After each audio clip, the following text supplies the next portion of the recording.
अहमदनगर जिल्हा रुग्णालयातून पसार झालेला अट्टल गुन्हेगार किरण कोळपे हा कोतवाली पोलिसांच्या जाळ्यात अडकलाय।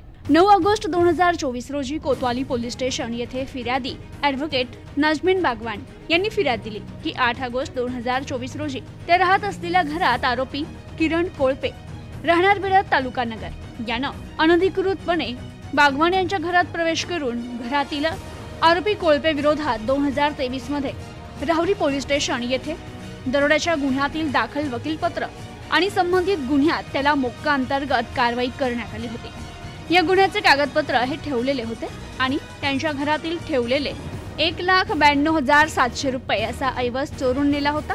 संबंधित गुन्हा दाखल झाल्यानंतर त्याला कोतवाली पोलिसांनी ताब्यात घेऊन अटक करणे असल्याने सिव्हिल हॉस्पिटल अहमदनगर येथे वैद्यकीय तपासणी करण्याकरिता घेऊन गेले असता त्याने सिव्हिल हॉस्पिटल येथून पळ काढला होता।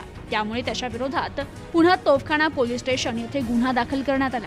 संबंधित आरोपी सिव्हिल हॉस्पिटल येथून पसार झाल्यानंतर तो स्वतःचे अस्तित्व लपवत पळत फिरत होता। त्याची माहिती पोलीस निरीक्षक प्रताप दराडे यांना मिळताच त्यांनी एक पथक तयार केलं आणि आरोपीच्या शोधार्थ रवाना केलं। पथकाने वेषांतर करून पसार झालेल्या आरोपीला विठ्ठलवाडी कल्याण येथून मोठ्या शिताफीने ताब्यात घेतल्याने वरिष्ठ अधिकाऱ्यांनी खुश होऊन पुन्हा एकदा कोतवालीच्या टीमला बक्षीस जाहीर केले। ही कारवाई अहमदनगर जिल्हा पोलीस अधीक्षक राकेश ओला, अप्पर पोलीस अधीक्षक प्रशांत खैरे, उपविभागीय पोलीस अधिकारी अमोल भारती यांच्या मार्गदर्शनाखाली पोलीस निरीक्षक प्रताप दराडे, पोलीस उपनिरीक्षक प्रवीण पाटील, गुन्हे शोध पथकाचे police head constable Yogesh Bhingardive, police head constable Vishal Dalvi आणि त्यांच्या पथकाने केली आहे। Bureau report news today 24 Ahmednagar.